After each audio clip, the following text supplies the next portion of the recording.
Whether you've made some print-on-demand sales or you're a complete beginner, knowing what designs to create is ultimately going to determine your level of success. So in today's video, I'm going to be sharing with you the methods and tools that I use to research niches before creating designs. But before I show you these methods for finding niches, we need to talk about what niches are and why they're so important for print-on-demand. The real thing that you need to understand about print-on-demand outside of niches is that the real money is made by creating and uploading a lot of good designs. You could skip doing niche research entirely, and if you just created and uploaded a lot of good designs, you would make sales over time. You can write it down or print it out or tattoo it on your forehead, but success with print on demand comes down to creating and uploading a lot of good designs. I heard a similar analogy before, but it's a little easier to understand when you think about it in terms of farming. As a farmer, if you planted only a couple seeds, you're only going to grow a couple crops. But when you plant a lot of seeds, you get a lot more crops to grow.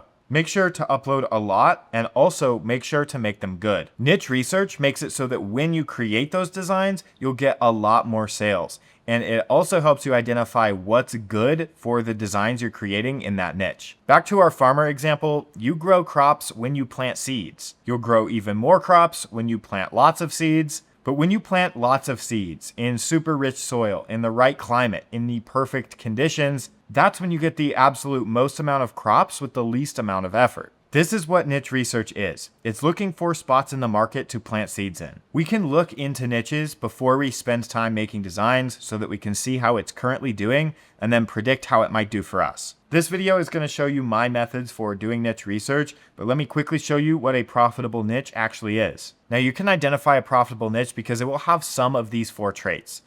Now the first is that the niche is currently selling well, and the niche gets bonus points if it's selling well this month right now, because it means it's going to be easier to get sales early on. Second is it needs to be either evergreen, seasonal, or trending. It also needs to hit someone's interest. Now the closer you can get to something that someone is passionate about, the better the niche will perform.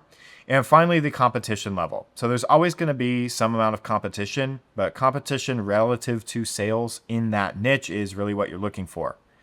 Now, the niche doesn't have to have all 4 of these traits, but the more traits that it does have, the better it will do. Now, I put together this list of over 100 niche ideas and interest ideas for print-on-demand products that people buy all the time.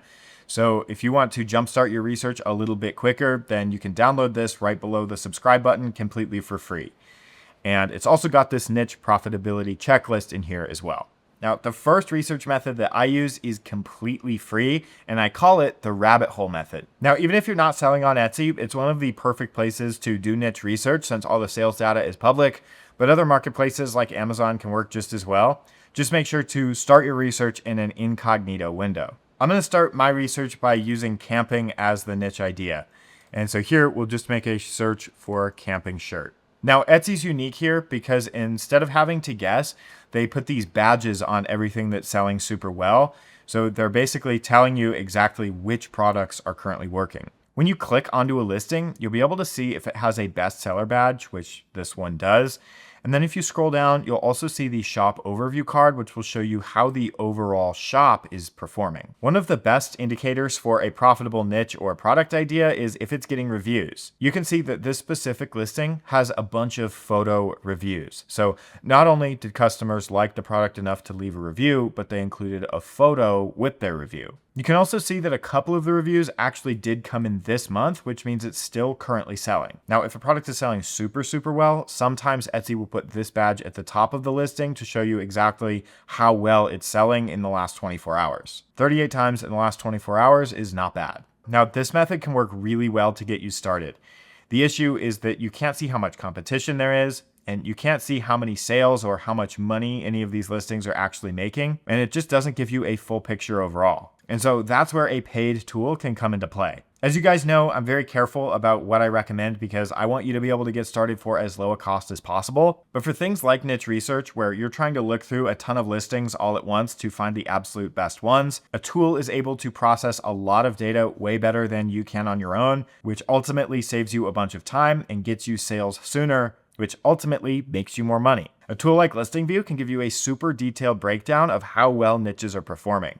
This is the homepage database of Listing View, and it lets us search, sort, and filter through currently 14 million Etsy listings. So I can make a search for something like a camping shirt. This is going to bring up a ton of results, but we can sort them to figure out which ones are performing the best this month. There's a bunch of listings that we didn't see on Etsy, but for example, here's this RV camping shirt that we already saw.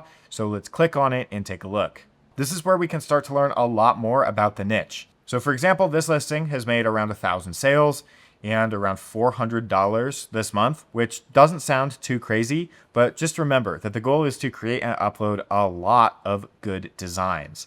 So if you had a lot of listings making $400 a month, it can really add up. We can also see that this is an evergreen listing because it's been selling well over time. And then on top of all that, we can see what actual niches this product is likely being sold in. So instead of just targeting the camping niche, this listing might have even more success because they're also targeting the RV and RV camping niche, which I definitely wouldn't have known unless I saw these stats. So then what I can do is press this little search icon next to one of these keywords. This uses the keyword finder tool and it gives me a detailed breakdown of this niche idea. So this niche has a good score because there's still a decent amount of search volume, but there's not too many competing listings. This also gives me a list of keywords in the same niche that I can use to find other keywords that have a lot of views with a low amount of competition. The thing I love about this is it's incredibly simple to use. So you can tell immediately whether a niche or keyword is good or not by looking at this keyword score. You don't have to go through and interpret all of the data, but you still can if you want to. It also gives you a bunch of similar or related ideas in this similar keyword section on the right. And with a quick glance, you can tell how well that niche might perform. We can scroll down and see the top listings in this niche if we need some design inspiration. So these are some of the top listings matching this niche. And we can sort them by total sales. We can see the estimated revenue. So if you don't know where to get started or what designs to make, this makes it super easy to see what's working. Then again, if you click through any one of these listings, it shows you exactly what the design is, and it gives you a detailed breakdown of all of the stats for that listing, again with even more niche ideas below. There's a lot of info here, but the premise is incredibly simple. This helps us quickly identify if a niche is oversaturated or if we're going to be able to get sales in it. And that's really all the information that you need to make the decision of whether or not to spend time making designs for that niche or not. So now we know that instead of camping, RVs and RV camping might be an even better niche. We also know that the items are selling, it's an evergreen product, it definitely targets people's interest, and the competition is relatively low as long as we go with the RV camping sub-niche. Now maybe your idea is to sell a nurse shirt, so we can search the database and filter out products that have that keyword. Once again, we get a huge list of nurse-related t-shirts, and if we click on one, it'll bring us over and give us a full breakdown.